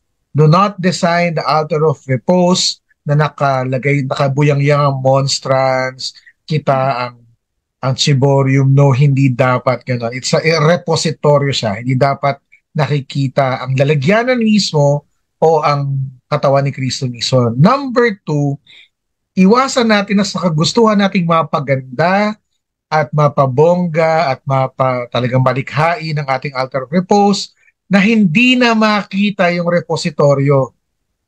Na parang pagdating na sa si Kristo, kinakailangan ng highlight pa rin ay yung repositoryo, kinakailangan madaling makita si Kristo sa gitna ng kinakailangan ang maganda ay si Kristo. Yun yung pagagandahin. Yung sa sobrang dami ng bagging, naglagay ng mga fountain, ng mga waterfalls, minsan may fog machine pa, wala na, hindi na makita yung pinaglagakan ng katawan ni Kristo. So please be generous and in your creativity, but be cautious, mindful, so as not to overdo and somehow overshadow Christ Himself. Tama yung sabi ni Sister. Tutulungan natin yan, Brother Vincent, no? Sabi nga ni Sister Pearly, na yung the best para sa kanya, hindi yung maganda yung sense na mahal at elegante, kundi dapat the best ito dahil nakakatulong ito upang makapagnilay ako ng husto. Baka Kuya Alan, ang ginagawa ng magpipilgrimage ka, gusto mo makatapos ng ganitong dami ng simbahan bibisitahin mo, ang nangyari, imbis na makapagnilay ka, umiikot yung mata mo. Lord, tulungan niyo po ako. Hindi ka nakaka-focus. Ikot na ikot. Ganda ng waterfalls, Lord. Ganda ng fountain, Lord. Dapat doon yung best na ibibigay ng designer is yung makagawa siya ng isang artistic work na makakatulong magnilay yung mga bibisita. Yun yung Kuya, dagdag po, may mga parokya na din. Ako mas na-appreciate ko to na may parokya kaming napuntahan na, di ba merong banal na oras na libro na binabasa during the pagbabantay. May mga parokyang in silence lang na talaga nandun lang sila. Parang, di ba during naman dun sa agony in the Garden of Gethsemane, di ba sabi naman ni Jesus, keep watch and pray with me. Hindi naman sinabing marami kang salitang sasabihin. Nandun lang, mere presence na samahan ko ang Diyos sa mga oras na yun ay isang malaking ambag ko para sa paghihirap ng Panginoon. So yun, I really appreciate those parishes na in silence lang yung 1 hour. Sabi nga nung pari, marami na tayong sinabi sa Diyos. Itong oras na to, baka pwedeng manahimik lang tayo. No, kasi pagka magsasalita na siya sa atin, saka tayo nag-sign of the cross at uwian na. Parang ganun ang nangyayari kasi minsan. Amen. Tsaka yung mga bibisita rin sa, especially sa Holy Thursday ng gabi, yung kahit sa yung silence din, we should respect yung other people na nagdarasal. Kasi nga tama yung sabi ni Maria Guadalupe, minsan po kasi nakakalungkot din kasi di na kami nakapagdasal mabuti kasi ang ingay ng mga tao. Oo, may mga bumubusina pa kasing sasakyan, Kuya Alan, dahil hindi makapag-park. Kasi puno yung plaza ng simbahan sa mga bisita. Yung iba nagbubusina, sa parking. Iwasan po natin yon kasi yun po dapat talaga tahimik, solemn, kumbaga yun yung panahon na kaulayaw mo yung Panginoon. Sabi nga ng Panginoon, di ba? Doon sa 3 apostol, hindi man lang ako masamahang magdasal sa loob ng 1 oras. So, let's try to mimic and imitate or gawin yung request ni Jesus doon sa 3 pag ginawa natin yung pagbibisita o pagbabantay, pagtatanod sa Huwebes Santo. Ang dami natin na kwentuhan. Naku, parang bitin Brother Vince. Pero lastly na lang yung Easter Vigil, Brother Vince. May tanong ako doon in the past days, weeks, marami ako nakikitang memes sa Facebook regarding clapping of hands during the Mass. Ayan, kinakabahan na si Brother Vince sa tanong ko. Diba, yung sumasayaw, diba? Ano yung take away mo doon sa yung celebration nung sa Vigil Mass? Kasi may exultet yan. To what extent? May pandango sa ilaw yan, sigurado. May mga activities that yun comprises yung kumbaga pag-celebrate natin ng pagkabuhay ni Kristo. So ano yung in comparison to those memes, yung mga liturgical abuses na some people might think that it is a liturgical abuse. So ano yung take away mo doon sa bagay na yun? Pero bago ako pumunta doon, kasi kapag Sabado de Gloria, ang parang automatic na kagad tayo sa Easter Vigil. Nakakalimutan natin, may isa pa tayong kino-commemorate kapag Holy Saturday, yung harrowing of hell, yung Jesus descended unto the dead. It's part of our creed. Sabado de Gloria natin inaalala na si Kristo, pagkatapos siyang mamatay sa krus, ay nanaog sa kanaroroonan ng mga yumao sa Sheol upang sunduin yung mga banal na nandoon para makapasok sila sa kalangitan. It is an important but very neglected event in salvation history because the main point of that event is that Jesus really died. Na hindi kunwarian lang yung pagkamatay ni Kristo. Talagang kaya siya napunta sa lugar ng mga patay kasi namatay talaga siya. At yun nga, sinundo niya sina Abraham, Anyway, fast forward, punta na tayo sa Easter Vigil. Well, number 1 sa clapping, sorry let me parang how do I say this? Confess that I am not a fan of clapping inside the church. Okay? Hindi ko siya. However, kapag sinabi ng pare, palakpakan natin ng Panginoon. Pumapalakpak ako kasi ang prinsipyo ko sa buhay is obedience is better than sacrifice. So, pumapalakpak ako pag sinabi ng pare. Pero pag hindi naman sinabi ng pare na pumalakpak at pumalakpak yung mga tao, hindi ako pumapalakpak. Pero maganda yung ginawa nitong parish priest namin ngayon at aming rector shout out na kay Father Rico Trinidad na sorry Father, umalis ako sa kalagitnaan ng homily mo kanina kasi malilate na ako dito malilate ako dito sa programa na to. Nagkaroon siya ng parang fasting of clapping during Lent. Kasi mahilig siya na after ng gospel, palakpakan natin ang mabuting balita ng Panginoon. So papalakpak kami ng mga tao. Pero simula nung nag-Ash Wednesday hanggang ngayon, hindi pa, sinasabi niya talaga na, sinabi na umpisa, wala mo nang papalakpak. At hindi siya nagpapalakpak sa ngayon. So parang yun. Yung exultet, I think in the Philippines, it's the only liturgical dance na approved. Na parang kailangan talaga siyang sayawin. Na kailangan yung mga tao umindayog ng husto, no?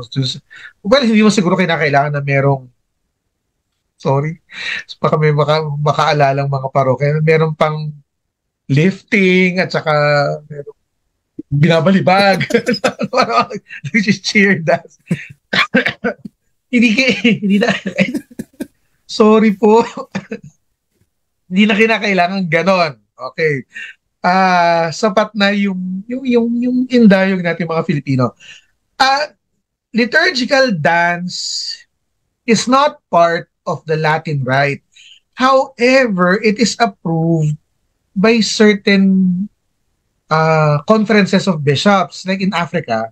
Yes. It is approved. Kailangan talaga nila sumaya because it's part of their culture. But in the Philippines, it is not part of our culture. However, the exultet is an exception. Kailangan talagang umiindak ng konti yung mga tao habang at nagpapandango yung mga bata sa paligid ng Sirio Pascual. Ganda na sinabi mo, Brother Vince, and I agree to you on that. Ako po, hindi naman po ako ganun yung natapos sa pag-aaral. Pero pagdating po sa liturgy, kasi ako'y naging sakristan mula pa noong grade 6 hanggang sa kasalukuyan. Sa experience ko po, yes, we have to respect liturgy.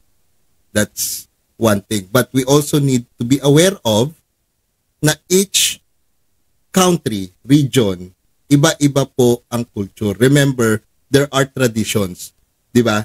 Na, kumbaga, kahit dito po sa US, iba rin po yung, kung babasahin nyo po dito yung Roman Missal ng US, iba po sa Roman Missal ng nasa Pilipinas. Magkaiba po yun. Kaya po doon sa mga bigla na lang bakit ganyan, liturgical abuse kagad, nagko-condemn kagad. Pag-aralan po muna natin bago po tayo magsalita. At saka, diba? Doon sa mga, let's not be too rigid. I mean, tradition, yes, is good. Tradition is tradition. But always remember, the tradition, no matter how old, was once new. Yes. So, let's also accept new traditions being born. Na itong mga ginagawa natin matatandang ritual, minsan to, matanda ngayon, pero minsan to naging bago. Yes. Minsan tong baka tinanggihan din ng iba na, sinisira yung tradition. Pero, tumagal lang siya, kaya ganun. Pero ngayon, may mga pumapasok na mga bagong tradisyon. At siguro dapat maging bukas tayo doon. As long as hindi nalalapastangan ng liturgia. For as long na hindi, tama yung sinabi mo, for as long na hindi nilalapastangan ang liturgia, well, good. And if it is for the benefit ng mananampalataya, walang problema. Di ba? Lahat naman ng bagay na pag-uusapan. Pero bago nyo gawin, pa-approve nyo muna. Alam nyo ba? Alam mo yun, di ba? Pa-approve mo muna kay Father. Pa-approve mo muna kay Father, sa divine worship, or doon sa kung kanino mang dapat mag-aral niyan. Dahil, di ba, hindi naman tayo expert sa liturgy. Pero kung titingnan nyo po yung liturgy, yan po ang magandang pamana ng Panginoon sa atin yung liturgical, yung Eucharist, especially the Holy Eucharist. Dahil yan po ang buhay ng simbahan. Ang napakaganda naman ng Tito Alan at alam niyo sa totoo lang, ang sarap ng ating kwentuhan. Kaya lang ay talagang na-extend tayo, sorry Brother Vince.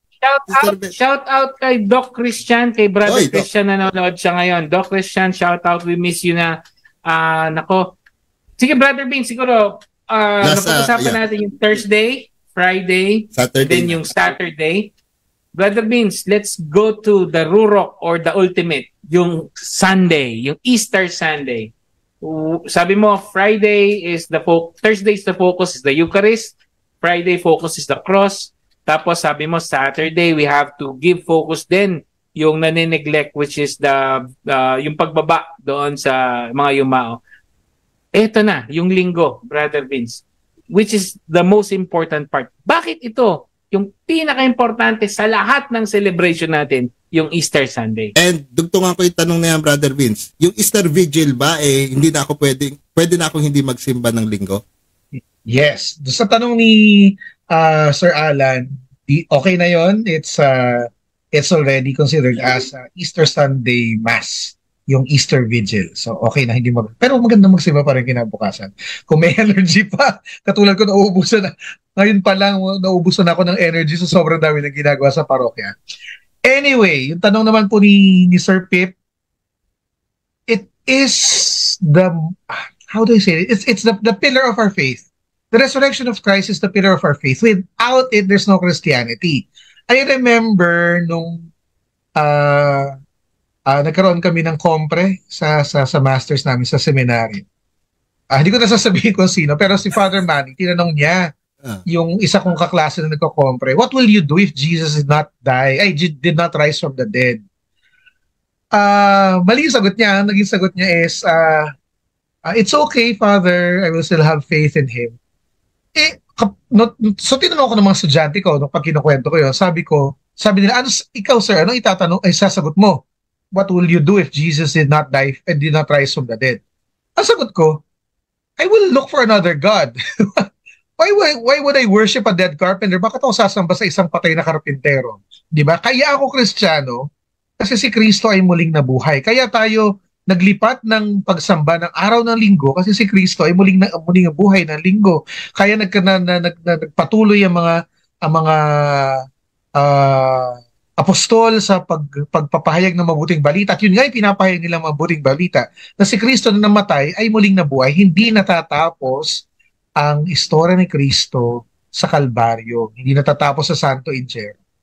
Na minsan ito nakakalimutan natin mga Pilipino because we're so devoted to the crucified Christ, to the Black Nazarene, to the Santo Sepulcro, na hindi doon kinakailangan yung mga imahe na yun na ni Kristo naghirap at namatay ay magdadala sa atin sa imahe ni Kristong muling nabuhay. Without the resurrection of Christ, sabi ni San Pablo, everything that we do is useless. Everything that we do is futile. True. We are, sabi nga ni Pope John Paul II, we are an Easter people and Alleluia is our song. So, dapat yun maalala natin na ang muli pagkabuhay ni Kristo, ang dahilan kung bakit tayo Kristiyano, kung bakit tayo nananampalataya kay Kristo, kasi siya ay muling nabuhay. Amen. Kung ako tinanong noon, ang sasagutin ko, Christianity will not exist. No. Wala talagang simbahan. Wala yun. Baka hindi mo maitanong sa akin yung tanong mo kung hindi nabuhay si Kristo.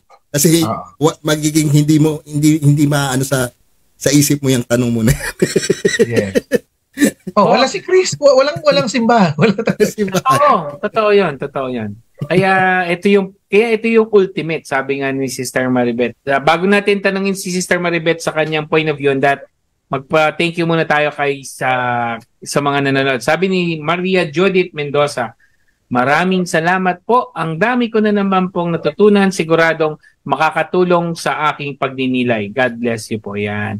Sister Maribeth, ikaw naman, what's your takeaway doon sa ating napag-usapan at doon sa linggo?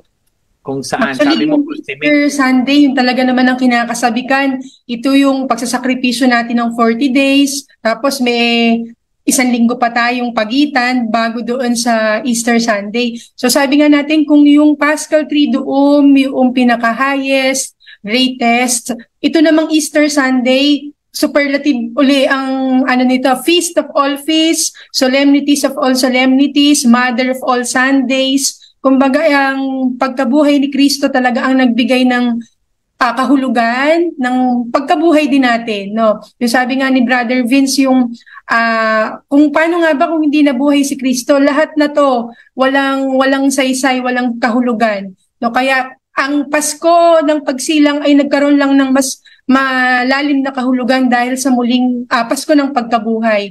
So lahat talaga, kung titingnan natin, kaya ngayon Sundays, tinatawag din nating mini Easter. No po, mini Easter ang tawag natin doon. Bawat linggo ay muling pagkabuhay. So there's no, yung laging may hope ka, yung ako yun. Every time na may dumadaan ako sa mga paghubog ng Diyos na masasakit, ang looking forward ako doon sa resurrection. Pag hindi pa happy yung nangyayari doon sa buhay ko, hindi pa ako dumadaan doon sa resurrection, o hindi pa siya happy ending. Kasi nandun pa ako sa Good Friday ko. At hindi ko kailangan malugmok doon sa puntod.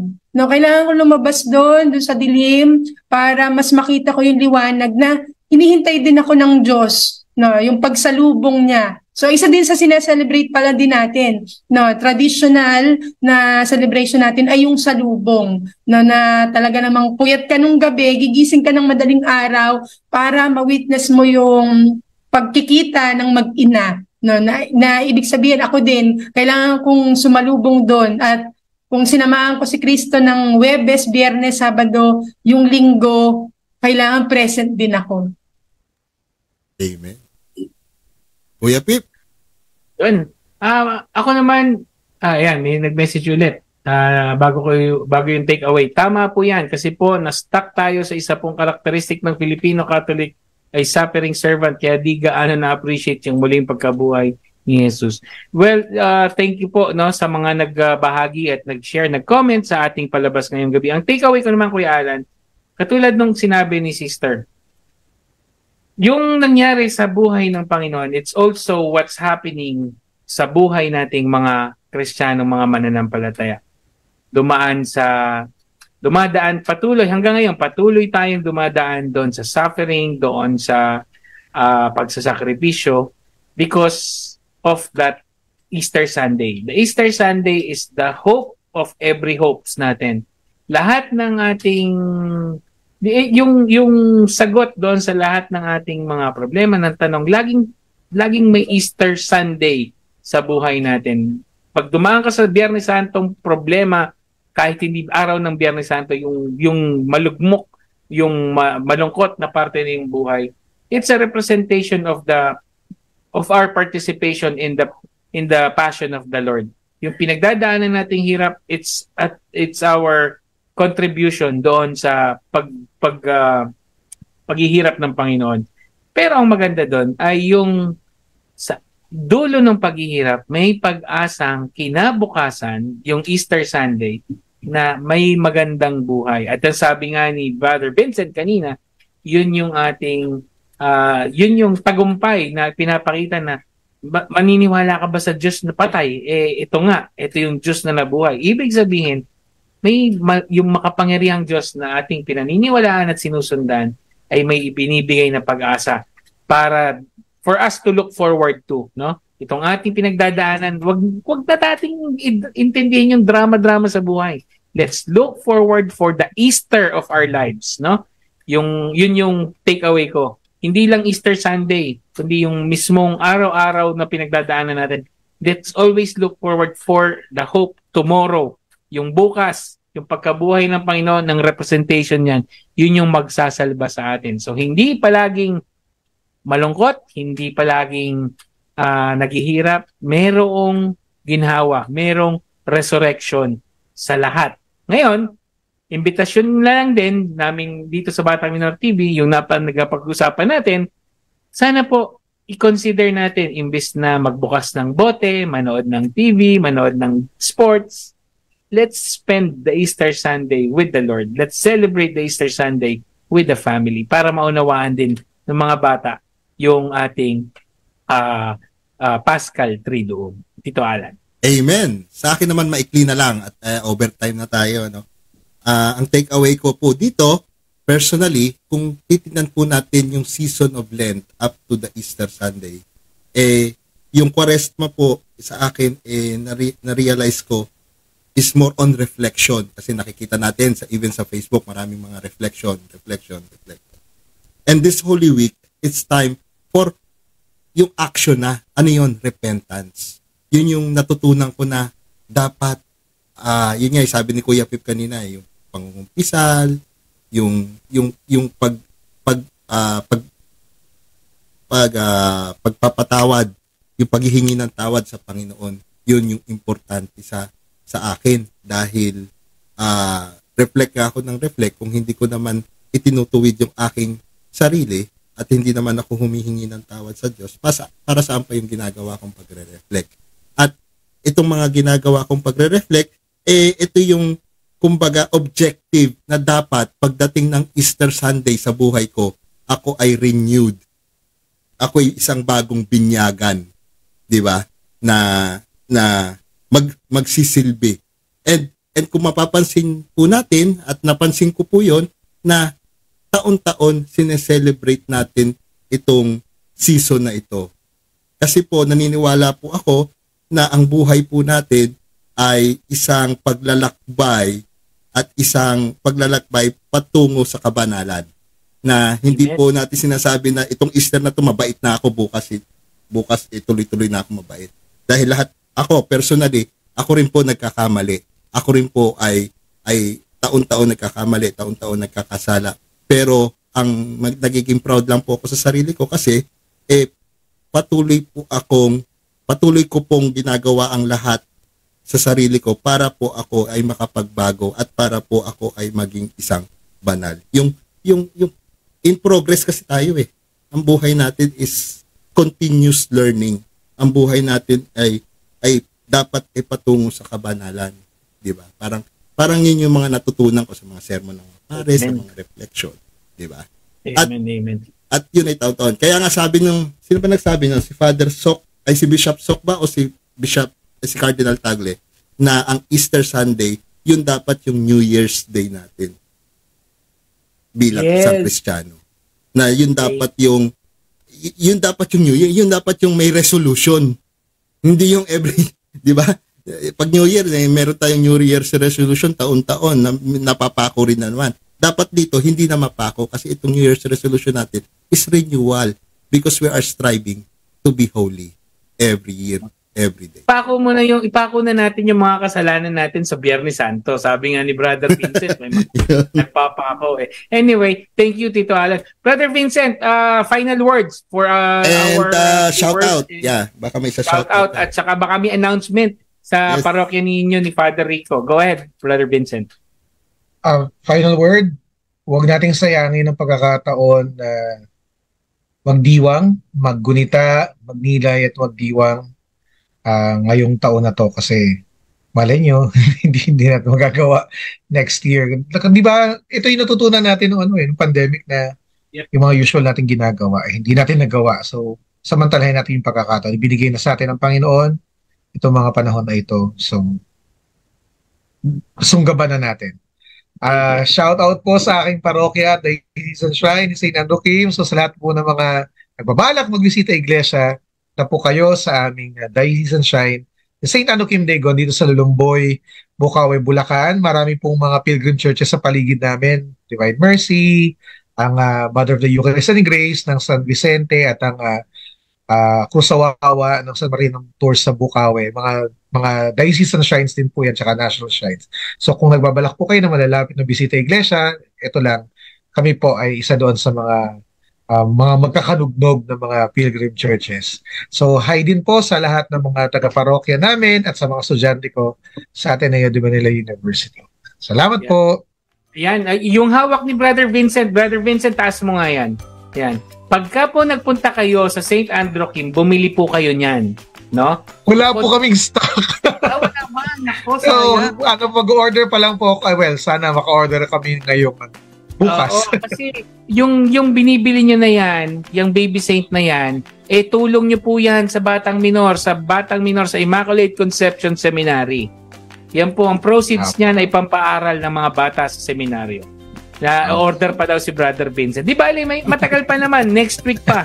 Yan. At saka, Brother Vincent, kamusta mo kami ni Brother Alan kay Kuya Rico, kay Father Rico? Ay, sige po. Sama-sama kami sa seminaryo.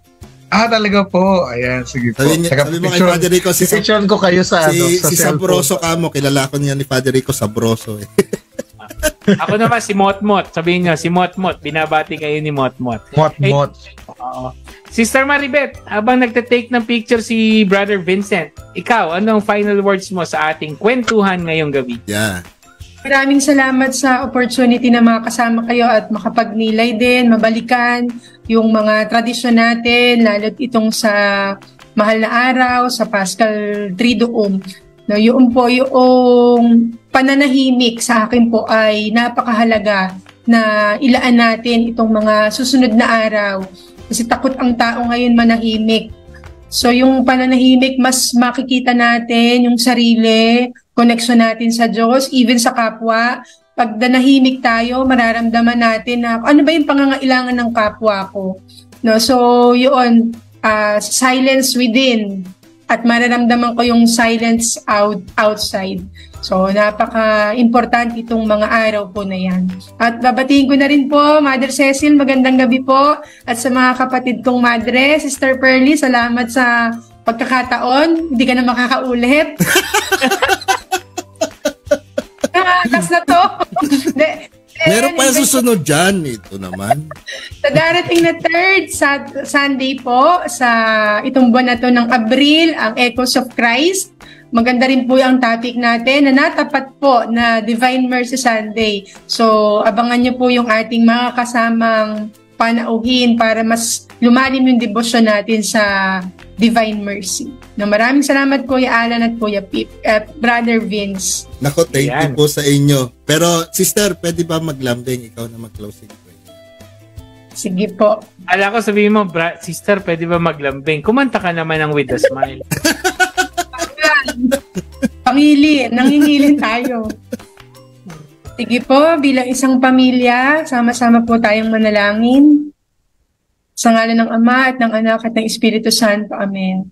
Amang mapagmahal, kami po ay lubos na nagpupuri at nagpapasalamat sa biyaya ng buhay, ng kaligtasan, biyaya ng pagkakaibigan, at lalo't higit ang biyaya ni Kristo na pinagkaloob mo sa amin. Samahan niyo po kami sa linggong ito ng aming mga pagninilay, pagsasakripisyo, mga pagdalo sa mga gawain sa parokya upang mas mapahalagahan namin ang pinagkaloob mong ganap na kaligtasan. Samahan niyo po kami sa aming mga gagawing pagninilay upang ito ay maging mabunga. Samahan mo po kami sa aming mga pinagdadaanan upang kami kasama ni Kristo sa kanyang muling pagkabuhay ay aming asamin ang pag-asa na makapiling din siya sa kalangitan. Inihiling namin ito sa pangalan ni Jesucristo, na bubuhay at nagahari kasama ng Espiritu Santo, magpasawalang hanggan. Amen. Amen. Sa ngalan ng Ama at ng Anak at ng Espiritu Santo. Amen. Ayan, maraming salamat, Brother Vincent, Sister Maribeth, at sabi nga dito, Brother, may nagpapasalamat, tumahabol, Cynthia Carino Nieto, salamat po sa aral na natutunan ko sa gabing ito, God bless us all, magandang gabi po. At sabi rin po ng Batang Minor TV, yung wife ko pala, meron pa raw kaming mga available dito, kung gusto nyo ng mga baby saints, mag-inquire lang po sa Batang Minor TV para patuloy nating masuportahan ang pag-aaral ng mga seminarista sa Immaculate Conception Seminary. Yes, and thank you po. I like and share nyo po itong program na to.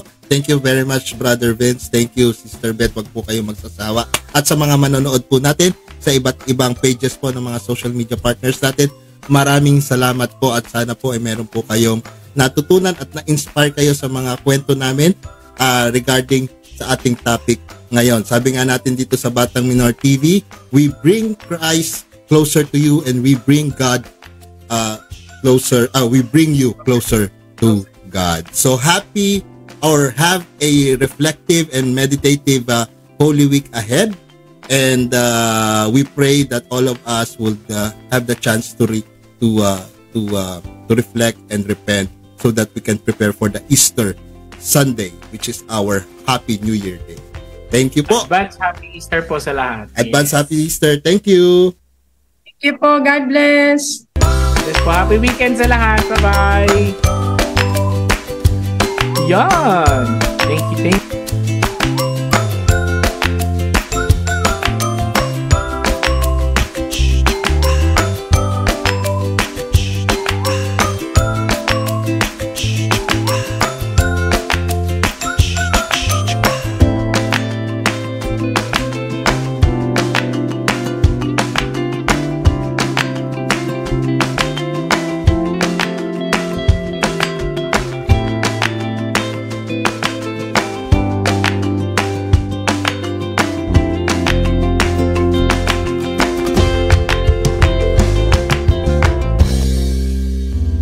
If you like this video, please give it a thumbs up and click the subscribe button. Thank you and God bless.